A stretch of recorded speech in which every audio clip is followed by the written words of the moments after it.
guys, what is going on? Red Master here, and welcome back to the episode of Ranked with Red, where today we will be ranking up the Catacombs deck for the May season. I know we're getting very close to the end of the season here with only about 5 days left, so I'm banging out as much decks as I can.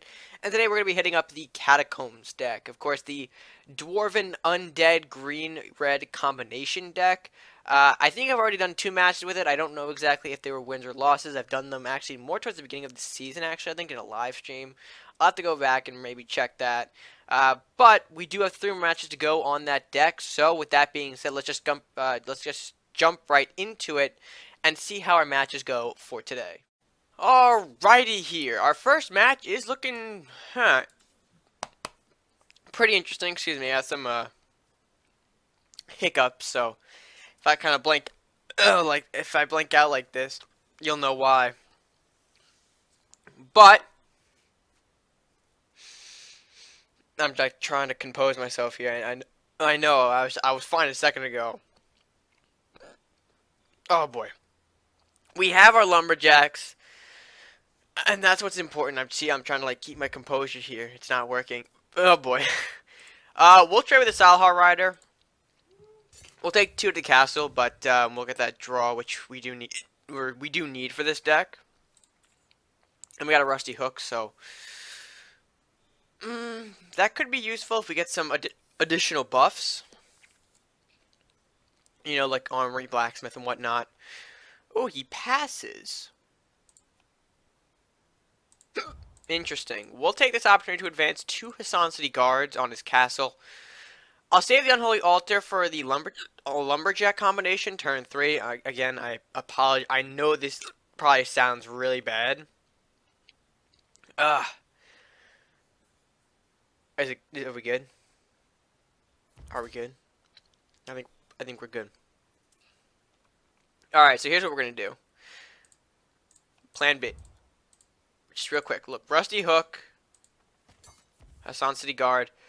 Probably could have attacked the with the lower Hassan City Guard, but I need to move the. Actually, no. I need to move the first one up here, so that's why Rusty Hooks needed to attack. Oh boy, are we good? I'm trying to get over these hiccups. Like, can we just move? Nope. Okay, I guess not. Dragon Knight. Okay. Are you going to? Okay, you're gonna do your thing there. I'm fine with that. Can we get a? No, we can't. If we can get a buff on Rusty Hooks, we'll probably take out the Dragon Knight. He's got to pass or end his turn. He's got nothing else he can do.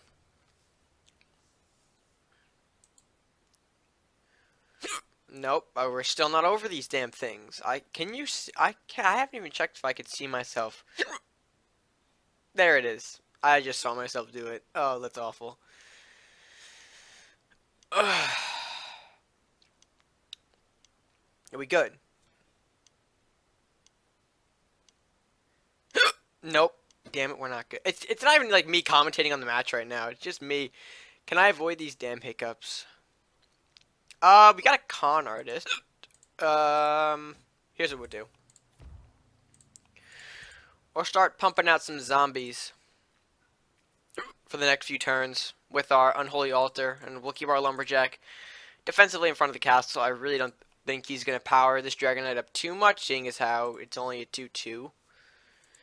He can definitely take out the Lumberjack. He can weaken our hooks. Our hooks isn't going to die, and I think he wants to, well, he does want to buff it to kill it. So he damages our Rusty Hooks by 2. Again, God. I'm going to get this settled for like the next matchup here. So again, I do apologize. But then he moves his... Huh? What? Okay, I'm a little confused. Interesting plays, but I don't think that's the move. Alright, we're going to do an expensive... Actually... Yeah, we're going to do an expensive removal here. We're going to do a Dwarf Miner play here. Our Lumberjack trades with the Spiny. our Miner trade, or really just kills off Dragon Knight. Hook kills off the Wolf, and we're all pretty. We're sitting pretty. We're sitting pretty. Oh man. I'm gonna get, I'm gonna get a lot of comments on this match. I know already. Like, bro, stop hiccuping in the first match. Why you have to do this to us? I didn't plan for them to come up. Come up. Again, I'll have this settled for next match. I promise. I promise. But until then, I'm gonna have to deal with it. All right, he moves a Flux as well as an injured Trent. The Trent's not in a good position at all. I could just do this, and that Trent's gone. We can also do a zombie trade to this Flux here. He'll get 2 spells, but we'll take the 5 damage on Castle. Shockwave isn't a bad card, and neither the Forbidden Scroll. I would actually love the Forbidden Scroll for the... Actually, no. Do I want to play... No, not Dino Rider. Actually, no. Yeah... Can I? Yeah, we'll play a Dino Rider. We'll play a Dino Rider to kind of draw attention off of the Rusty Hooks, even though we could potentially Shockwave Hooks and Rider. But that leaves Flux on, or not Flux. That leaves Miner on the castle. Rune Warrior. He'll go for the Shockwave. He'll go for the Shockwave. I said that. Oh man. He wants to get rid of my hooks. It's too much of a threat to him, I guess. But he did leave the Miner out on the field here, so we can just simply do this. Our zombie has to go down here. Another zombie comes up. We'll move our second Dino Rider up for a little bit of action there. And we'll push our other Dino Rider more aggressively. So he's got multiple threats to deal with now. He wasted the Shockwave card, and he got rid of a Rune Warrior. So that's interesting. The question is, what else can he throw at us? He can throw a sword, and ooh, that's going to do big damage. Okay, so he'll get rid of essentially all of that, and Forbidden Scroll it, so now it's stronger, and he saved it. Alright, I didn't expect him to throw out a, what's it called? Swordsman at all, so that's a good play on him. I really just messed that up hard. Ah, oh, shit. I should have moved the... Damn it, this is why...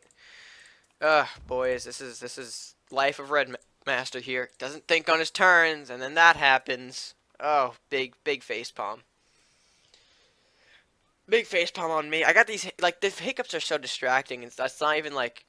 I'm focusing on the match right now, which is really bad of me, and I know, again, I get a lot of comments on this one. I just did it again. Son of a bitch. Ugh. Can I just stop it? Nope. I just can't do it. Alright, 1 zombie's gone thanks to Headless Horseman's initiative. I guess it got progressively better. Alright, I'll take out the Dino Rider as well. Also, a Manticore. Didn't really have to sacrifice, I guess, to get rid of the Hassan City Guard. He kind of had to, but... Now, that pretty much exhausted a lot of resources from his hand. We'll move up all, actually we have to be careful where we move our guys. So he'll go here, Zombie will go here, Rusty goes back here, Necro goes up here, and that'll end the turn. I'm kind of positioning all my units away from a Swordsman Cleave, since that's really the only unit I know he's got, and with 3 cards, it easily could be the only unit he's got in his hand right now. So we'll see. Hassan City Guard, so that gets rid of Maddie and our guard. There. He can, I think, yeah, he can. I would say he can throw out the Swordsman again. He just did. Alright. Although he'll get feared back by the fact that our Necromancer's on the board. And, ooh. Alright. I think we do this. We move, I think, all of our guys... Can he...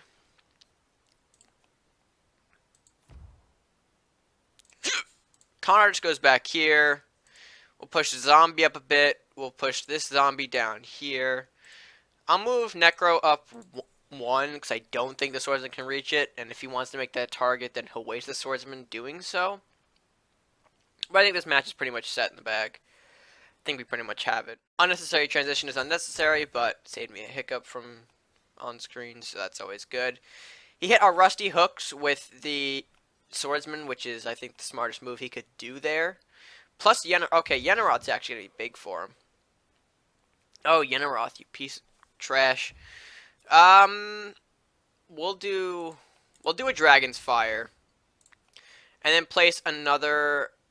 where do we actually want to place this? Because this actually chains a lot of stuff. Shoot, Yenny, you're going to be a pain in my ass, huh? Alright. Well...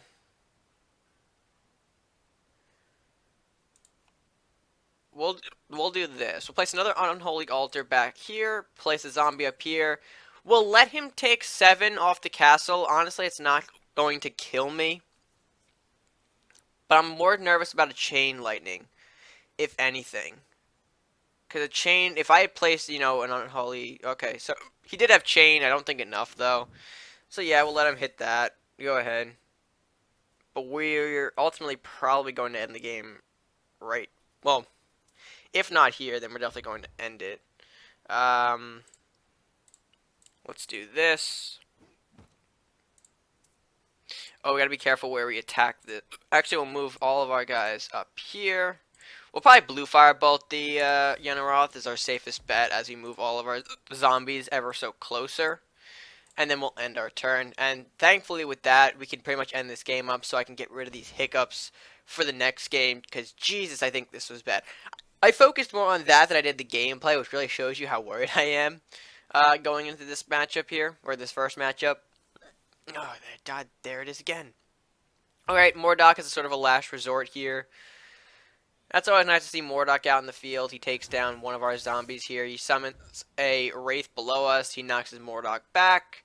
Wraith can hit the armory. Is he going to take the armory? Nope, he's going to hit the con artist. And, of course, send our guys back. Thanks to his little fear aura there, but ultimately it's not going to work out for him. His miner's going to hit our necromancer, or at least looks like block. Yeah, no, he's going to hit it for 2, and he can't do anything. So unfortunately, that's game over for Kim, and I can't. Hopefully, I said that correctly. But ultimately, good game nonetheless. We'll end it there, get the victory, and hopefully fix these hiccups in a minute. Yeah, nope, they're right there. All right, so we'll be right back into our next matchup. Hopefully, without any of this, you know, annoying me hiccup like this every 5 seconds.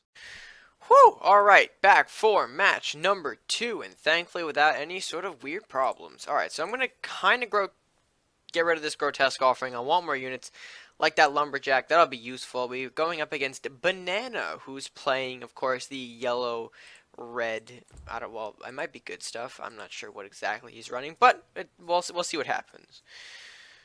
We'll see what happens. So it looks like he's going more of the knight route, judging by that questing knight that he's just thrown out. I'm gonna take a risk here and just get rid of it early, in case he has any plans to sort of power it up. Those are gonna be null and void. I'll take 3 damage for 1 damage. That's kind of a bad trade on there, but at least he's not getting out that questing knight anytime soon. He'll pop a Chaotic Storm, which of course will do additional damage, although he probably should have saved it for when my Maddie came out. Of course, he didn't exactly know when I had a Maddie, so you can never really know. But we'll place Maddie, I guess here for now. If we have to, we'll probably hold him back to play an Unholy Altar. But I think we should be alright. Perhaps. He'll throw a Divine Knowledge. Of course, drawing 2 cards for a turn. Completely fine. No harm there. It'll give us time to advance a Keeper of the Doorway aggressively. The reason why I'm going aggressive with this is because if he just drew, then he's going to want to block this off, and he'll have to do that in an engagement. He'll go for the Chaotic Storm, I think, hoping to hit the Keep of the Doorway. He hit the Maddie, though. Plus, he'll Blue Firebolt our... Okay, so... Oh. He's taking a lot of resources to get rid of my, my 1 Keeper of the Doorway. Interesting choice there. But we do have a good old-fashioned Dino Rider. And with Dino Rider, of course, he does work as a dwarf for dwarven weapons, so we'll simply power up another Maddie plus dwarven weapons on our next turn. He'll blue firebolt our beloved Dino Rider, unfortunately, plus another defective flame cannon. So this guy's bringing out all of the burns for us, and now we are both tied, sitting at 13, 13 health, excuse me, apiece. Ooh, Professor Headwood. That's kind of an interesting pull for us. We'll move our dearest professor up 2. We'll place an altar down here. We'll, of course, bring out Maddie more aggressively and, of course, end the turn there. He's actually wasted a lot of burn cards on us. I'm not sure if Banana's running just a straight burn deck. Alright, there's the Arbiter's Return, which he'll hit the Unholy Altar with. So, of course, he is rocking the heals, obviously. If he's running the burn deck, then he can afford to do things like this. But ultimately, if we bring out things like Fat Bard here, plus Dwarf Miner, plus a Dwarven Weapons, we should form some pretty formidable units here. Of course, we'll bring this up here. We'll move Professor...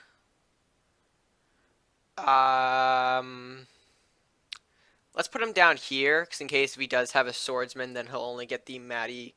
But he won't even get the Headwood kill, really, with a swordsman like that. Yeah, he won't even get a Maddie kill, which is unfortunate for him. But hey, it works for us, right? We'll bring our Wind Mage down here. We'll blast him with the Wind Mage, of course. We'll take 5. We'll take 6. And with our defective Flame Cannon, we'll just finish the game like that. So beautiful work from our, I guess, non-undead portion of our Catacombs deck here. Using the Maddies and the Dwarven weapons together, a deadly combo. His burns weren't really able to keep up with the deck. With us bringing things out like Keeper of the Doorway, Dino Rider, Unholy Altar, forcing him to target things that, you know, were small at first, but we saw it built up over time. So that was a really good match, and hopefully we can finish out strong with a third win to close out the Catacombs deck for this season. So let's see what happens. All right, and our final match here will be against Jay Spit with 2 T's. I guess that's a thing. I don't really know about it. He is rocking the purple Warlock, Ninja Warlock, I should say. So I can imagine he's got some, I mean, potentially some Awakened tricks. We are not too sure. We'll have to see what happens as the game unfolds. We start out with 2 Dwarven Miners, unfortunately not a, okay. Interesting. He'll play a Salahar Soldier. We'll respond with a Dwarven Miner, of course, to block for us.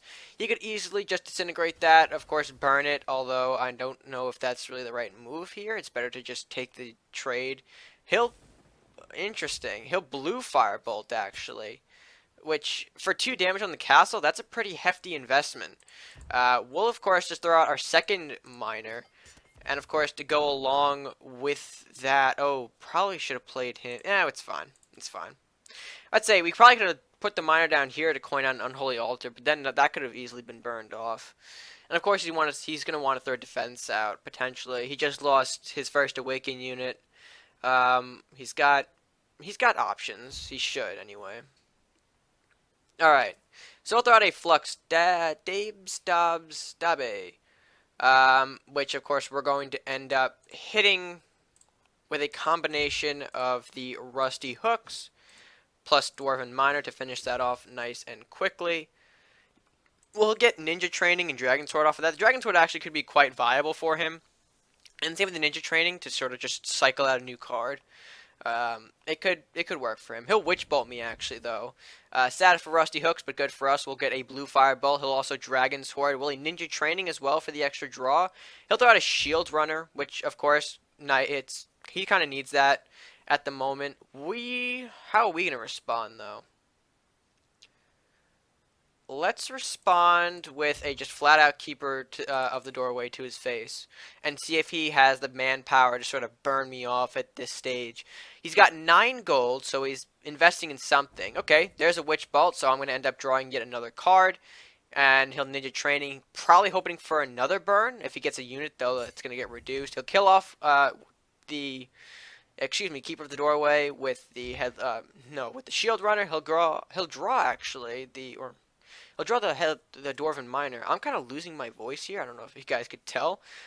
I think this is a good time for us to actually do a couple of things. Actually, no, we don't even have to use the coin. We have our Con Artist, which we can play into our Headless Horseman, which hits the School of Pyromancy, which is good for us. We'll throw out a Headless Horseman right in front of the castle here. We're a bit slow. I do apologize if maybe things are a little slow on your end. That coin was a bit slow. Oh, double dojo plus okay, there's a trap. So it is a trap deck. Oh, you pain in my ass. Oh, you Jesus. You're gonna keep playing traps? Because if so, that's gonna be a big pain. You got 3 gold though. You got back a little bit of your hand. But we have a combination to deal with that double dojo. That's the only draw you're going to get out of this. I hope you're okay with that. Alright, and he's sort of cautious, we could see. Oh, look, another Salahar soldier. Alright, interesting. Alright, so let's do, of course, the thing that we need to do. And just get rid of these. I don't want them there. Go away. Leave me alone. Let's hit you here. What are you going to do? Aijitsu? That's fine. I should trigger the other one? No. Okay. So I don't trigger the other trap. That's fine. We might be taking some big damage here. Let's see. Let's see what happens. Because that could easily be a detonation he's holding. Seeing as how he didn't really, that trap wasn't played. If it was a Might of the Minotaur, it could have been something else, but we'll just, well, I assume it's detonation. And if it's detonation, we're going to have to hit the Salahar soldier first, rather than the dwarven miner. But we'll see very shortly. He plays yet another trap, though, plus flux. So he really wants to move in, seeing as how he thinks that we are at a disadvantage. Can I hit you? Are you going to get another Aijitsu? Secret Dragon. Okay, not an Aijitsu, but certainly not going to help you, I think, in the long run. Let's do this. More dank. That's detonation. Shit. I even said that was a detonation. Ah, you... Oh, no. We didn't kill the other unit, that's why. Ah, you're such a dumbass, Red. Pay attention to your gameplay. Ah, alright. So I think this one's going to be over. Yeah, that's it. Defective flame count on the castle. That ends it. Alright, so unfortunately we didn't really think as well that hard. Or we should have won that match, but unfortunately I just wasn't thinking on the detonation play. And of course the double dojo really did save his ass. You know, there's just the draw power in the deck that he's got. Yeah, but yeah, that's double dojo for you. They are a pain in the ass. Even though we dealt with it pretty effectively, you know, we just simply got rid of it. The fact that he was able to capitalize off of the traps at that end phase there is really just something that grinds your gears just a little bit. Because those traps are just, they are very strong. And paired with the draw they've got, they need to be addressed. Which they hopefully will within the next patch, whenever that should be. I feel like it's soon. But let's not hark on it too much. 2862 is fair for the deck. Obviously, I don't know about the other 2 matches. I've done them a while ago. They easily could have been losses, so that might have hurt the deck a little bit. But 2862 is not the worst place. I guess I'm kind of averaging out where I normally am. I'm not really surprised there. But yeah, overall, I would say a solid showing for Catacombs deck. We played well all 3 of those games. Unfortunately, that last game kind of slipped away from us. Again, double JoJo, but I'm not going to hark on that too much. That being said, yeah, overall, pretty nice way to end off the Catacombs for this season. And with that being said, guys, I hope you guys did enjoy this episode of Ranked with Red. If you guys did, please let me know by leaving a like on the video and sharing with your friends, and of course, leaving a comment down below on what you thought of the deck. I almost forgot my line there, but I didn't. It's like I've been doing that a lot lately. But while you're also down there in the comment section, be sure to hit that subscribe button if you're new, or if you're, not new and you haven't hit it yet. Be sure to hit that. Help us grow the channel. Help support it by clicking that subscribe button at no additional cost to you. And with that being said, guys, that's all from me for now. As again, I sort of forgot my line a little bit there. So until next time, guys, stay gaming.